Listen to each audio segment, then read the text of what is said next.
Right guys, it's iMod Minecraft, and today I'm gonna do this a little bit differently. I wanted to make sure this actually worked before I made this video. As you can see, I've added other items, other ores and blocks and whatnot. Um, and today we're gonna go over showing how to do ore generation into the world. So if you wanted to create an ore, how you put it into the world. So I did it a little bit differently than some people.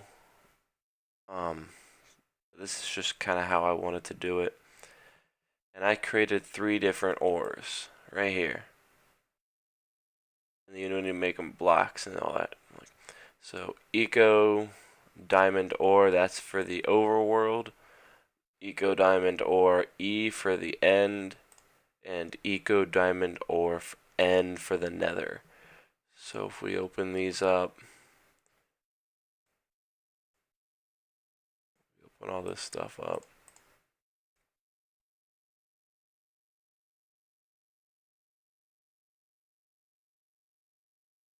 I'll get this so you can see it.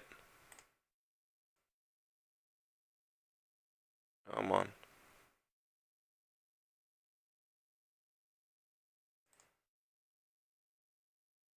There we go. Zoom in.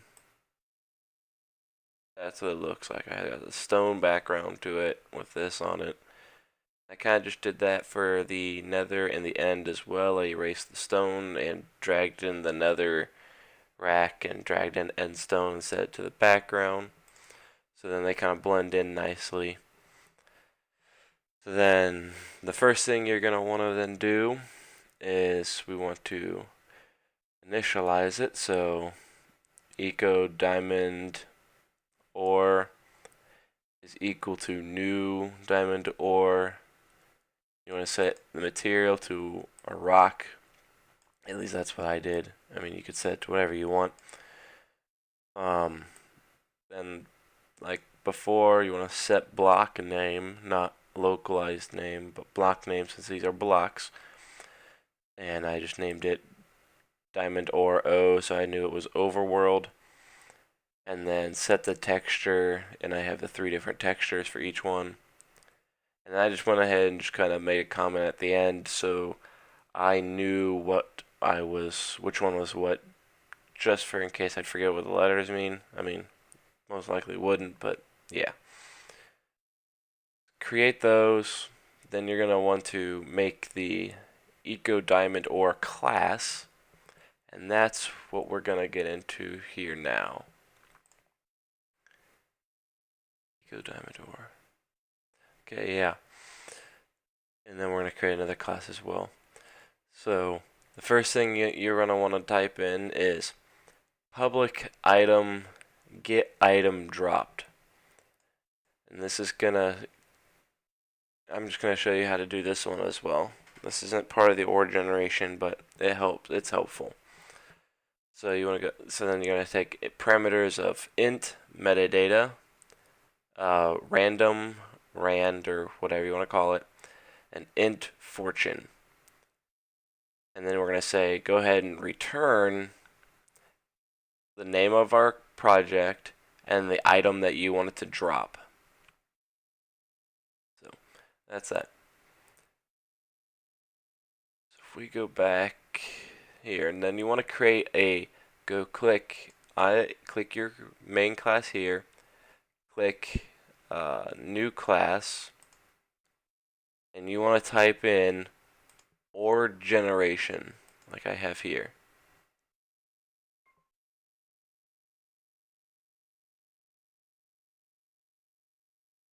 And once you type in OreGeneration, you'll create this. You want to say implements iWorld Generator. Capitalization here matters. Then we're going to go ahead and say public void generate random rand int chunk x int chunk z world iChunk provider chunk generator, iChunk provider chunk provider. That way you have all the correct parameters. Then you want to put at override. If you are unsure of saying like that override isn't working or whatnot, go ahead and click Control and click OreGeneration. If it would open up. No, iWorldGenerator, sorry. And there that is. Generate random, and it just should be overriding this one, this thing here. Right, so once you have all that typed in, we want to do our squiggly brackets. We need to make a switch case for if it's going to be generating in the nether, the end, or the overworld. So you want to type in switch world.provider.dimension ID with capital I, and then open up a curly bracket here, and inside you want to type case space -1, and that's the ID is of the nether. So you want to say generate nether world random chunk X chunk Z, and end it with a semicolon, and type break.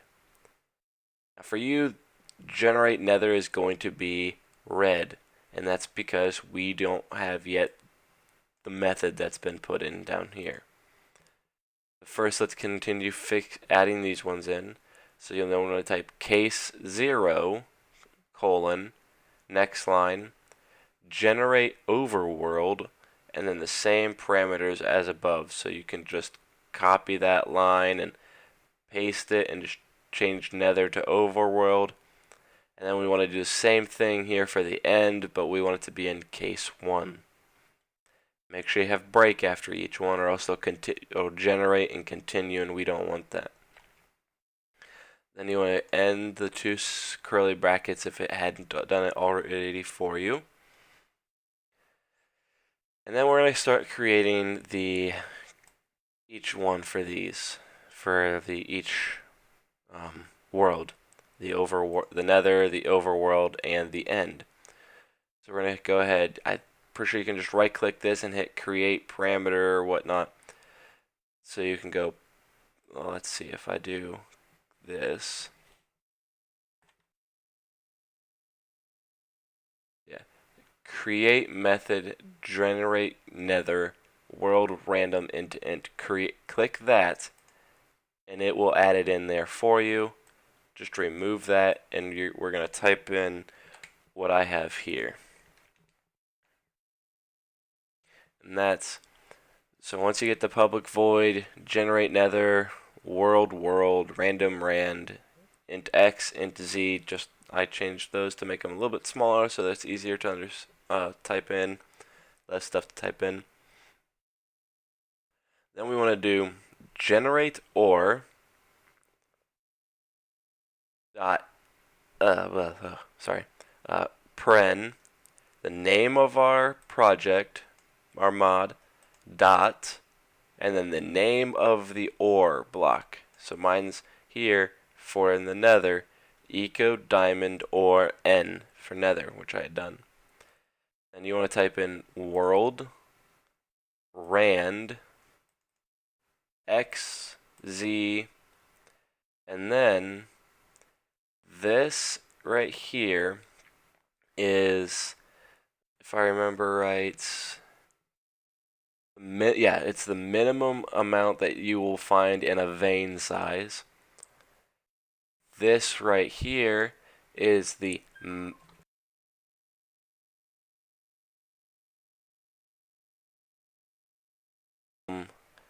number in the vein size. This is the chance that it will appear. This is the lowest point, and then this is the highest point. So if you have 100, it's going to go all the way from here, about layer 0 to layer 100. But it will not appear in the air because right here you're telling it to override the nether rack. And right here you're telling it to override the stone. So it will only form in mountains. It'll form down below flat plains, as we have it set from 0 to 100. And you can change this. You can say 0 to maybe 20, so the player has to dig all the way down to layer 20 and below in order to get your ore. So then all you're going to want to do is copy that first one you did and paste it 3 times and rewrite over nether with overworld and the other one with end. And make sure, like for me, I had to change these endings here because I had created 3 different ores for the 3 different ones. So the nether one would have the nether background, the netherrack background. The diamond, just this one, the overworld one would have stone background, and the end one would have the end stone background.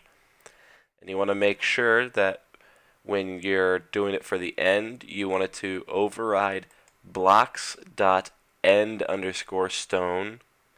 For the overworld, it's blocks.stone, and for the nether, it's blocks.netherrack. Now, these are what I think most people would want to do, but I mean, you can replace it with whatever you want. You could say you wanted dirt, so /d. What's going on? There we go. You can say replace diamond blocks, diamond or dirt dispensers, but those would have to be randomly generated in the world. I'm going to go ahead and keep it as stone. And we're almost done here. Then you want to go to public void generate ore. Now this is what these methods here are going to be calling, is this method. We want to input as parameters a block, world, random, int, chunk x, int, chunk z, and here's our other parameters, the int min vein size, and int max vein size, int chance, int min y for the minimum y location, and int max y for how high you want it to go in, and then the block that you're going to generate it into. So in these cases, the netherrack, the stone, and the end stone. And then we're going to do a little bit of calculations here for when it's generating. So we want to go to int vein size is equal to the minimum vein size, so min vein size, plus random.nextInt, and inside those parens, you're going to do max vein size minus min vein size. Then we're going to go say int height range is equal to max y minus min y. Ready? Then let's say world gen mineable gen is equal to a new world gen mineable. Just pass in block, vein size, and generate in. Those are what we want to pass in. So we're going to pass in vein size, block, and the block that you're overriding. Then we're going to do a for loop so it knows, so it can go throughout the entire world on the first world generation. So for int I equals 0, where I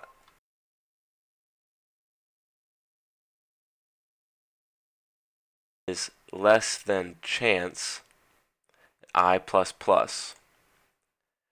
Then we're going to go int x rand for the x coordinate equals chunk x times little star, which is for Windows Shift 8,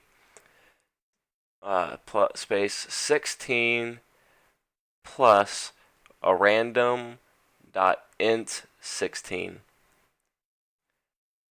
Then for rand y, int rand y, we want to say it's random dot next int, and in the parens height range plus minimum y. And then we're going to do it for z coordinates. And for z coordinates, you can just copy the x coordinates because it's exactly the same thing, except for it's in z random. So you can just copy the entire thing and change the x to a z, and you'll be set to go. And then the last line here, gen.generate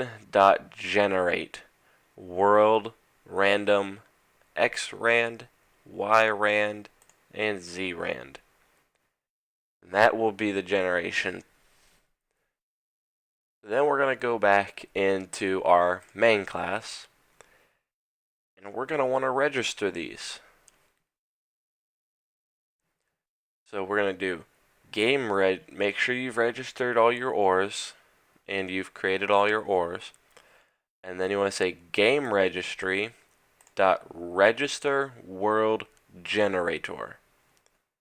I'm going to say, and for the parens at the end, new OreGeneration, and that's the title of the class. So whatever you made that's going to go right there. Put a comma and put a 0. Don't really know what the 0 does, but that's how it works. So if we are to go through and we hit play at this time,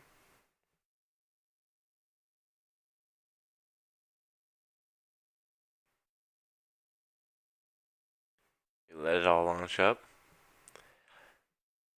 It'll load into our world. So let this thing load. Click multiplay. No, why do I keep doing that? Here I was messing with it. Here's the world tests. So building the terrain. And this was for me testing if the drops. But if we go slash.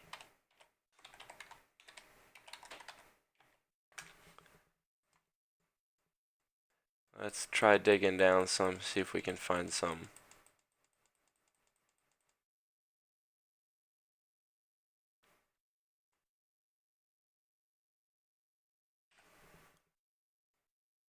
Let's grab a torch so we can see in here. Hey look, zombie spawner.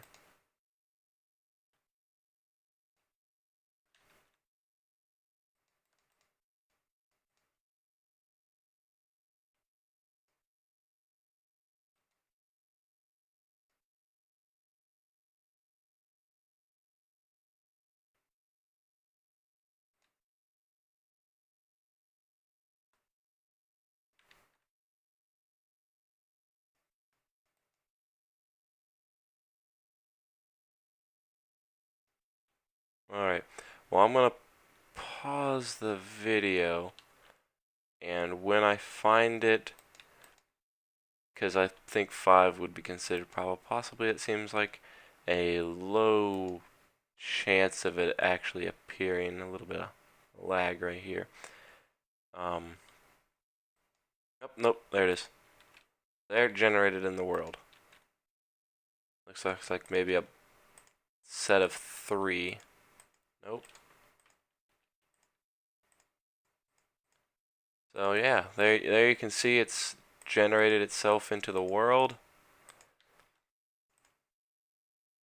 As for, wow, I think it was 6. No, 5. There's a little thing of 5. So that was half of what we said to, because we said it from, not even half. We said it as a minimum of 2 and a maximum of 10. So there's how you create ores to generate into the world. If you like this video, want to see more, please like, subscribe, and next time we will be talking about adding these items into the tab menu. So when you're creative, you can pull them out with tab and not having to worry about entering the give command. So, thanks you all for watching. Yeah.